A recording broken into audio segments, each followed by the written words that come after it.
All right, so you've probably sliced the ball. That's why you're watching this video. So today I'm going to give you 3 tips on how you can fix your slice. All right, these can be easily applied. They can even be applied when you play. If you're not on the driving range practicing this, but if you apply it when you play, I promise you that this will take that slice and it'll lessen it. Okay, so today that is what we're going to focus on. If you're brand new to our channel, make sure you subscribe. That way you'll see our future videos. Hit the bell button and you'll get notification when those videos come out. And if you have any comments or questions, you can leave those below, and make sure you give us a thumbs up if you enjoy this video today.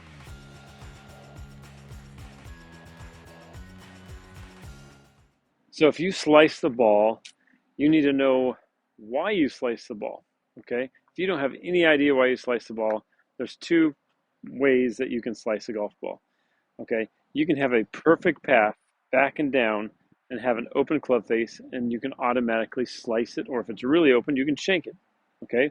So it's not always path dependent, all right, but it is always face dependent, all right? So you can be over the top and steep, which a lot of you probably tend to be, so you're going to struggle with that, and that usually causes the face to be open also. So when you come over, everything tends to stand up and the face tends to open up with it, all right? So that is the main cause of why you slice it, is the club face. All right, so the first thing we're going to talk about is how can we fix the club face. Okay, so you've seen lots of videos on grips, on maybe you should make the grip stronger, weaker. All right, I'm not going to talk about the grip today. I'm just going to talk about the club face. We're going to assume that you have a neutral grip, or maybe if a little bit strong grip. If you have a strong grip, all right, your hand is a little bit underneath and your left hand is a little bit over the top. Okay, that's a strong grip. So if you just grip it strong and you extend your arms and the face closes, all right, then if you're still slicing it, that is not because of the grip. That is either because of the path or most likely the club face, right? So today we're just going to use my grip, which is pretty neutral.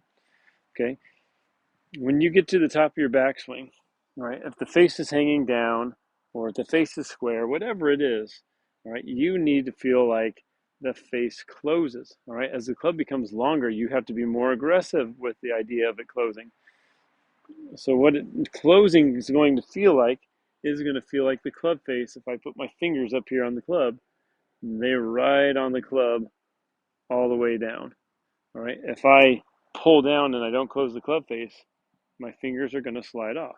So we need the fingers to stay on that club face all the way into impact. Okay. Impact is not here. Impact is usually because you're turning, especially if you're over the top, your body, your hips are turning a lot more than maybe like what a tour pro might even be at impact.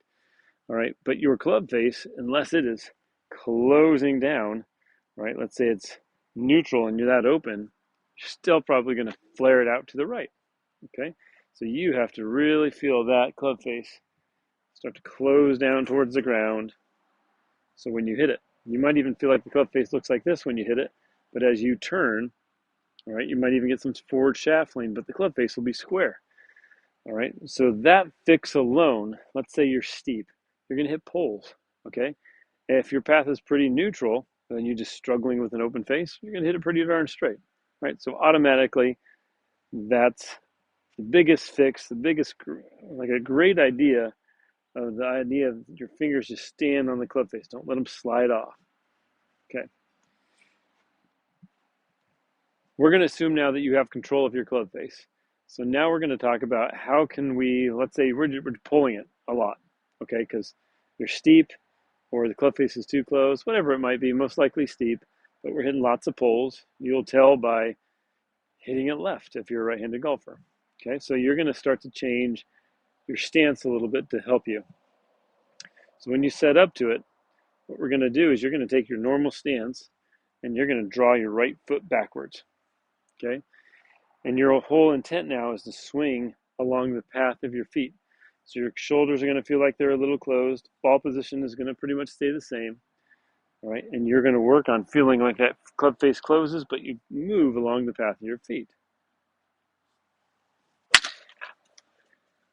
And when you do it right, the ball will start off to the right of the target and come back. Right. If the ball starts straight at the target and swings left, that means your path was probably pretty darn close, but your face might have been a little bit too close, which is a problem that you probably don't need to worry about for a little while.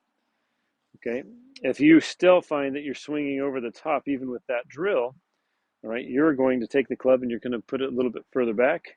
You're still going to close everything, all right, and you're going to take the same approach to it.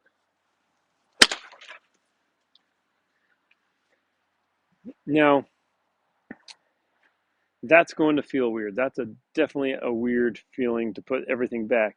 The idea of closing your hips or your stance and your chest, all that does is it slows how fast you can rip open. Because most people who slice it, they turn their body so fast because they're trying to hit it so far from up top.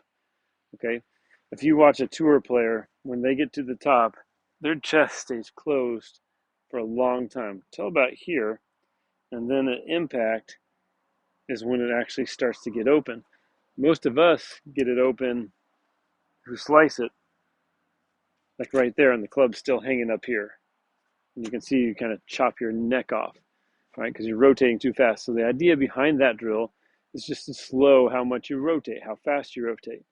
If you slow down your swing with that drill, it will also help you become a little bit better at controlling the path, right? Because if you start compressing the ball with a square face and your path cleans up, you don't have to swing as hard and the ball's going to go way farther than when you swing really hard at it. So try that drill out. Right foot pulls back, right shoulder kind of goes back. You can play with where you want to start the club. If you're on the course, I wouldn't suggest you start it back because that's going to feel kind of weird. But if you do this on the course, it's pretty simple to start to get a little bit better at it. Now, personally, I don't care if the club is swinging inside when you're doing this. All right, it just needs to come. So this is kind of a different thought, but I wasn't going to talk about this. But let's say you take it inside, but then you drop it back and it looks like it's a move over the top. But if you drop it back where actually a normal backswing would go, you're shallow, you're on path. You're way inside and you're just dropping it back on path. You're not swinging over the top. All right, the final tip to help you fix your slice is just the face-on setup view. So if you set up, we want some axis tilt, and we want to maintain that axis tilt. So let's say we have the closed stance, we're doing all the stuff, we're taking it inside, I don't really care. But you get to the top and you still have that axis tilt and you maintain it on the way down. It is almost impossible to slice the ball from that position. Okay, so if we do all that stuff, to come over the top, you would have to really feel your body jump in front of the ball. Okay, so if you're doing all of this and you're back here, when you come down, it's much easier to deliver it from this angle than moving that thing hard over the top. I don't even know if I could do that.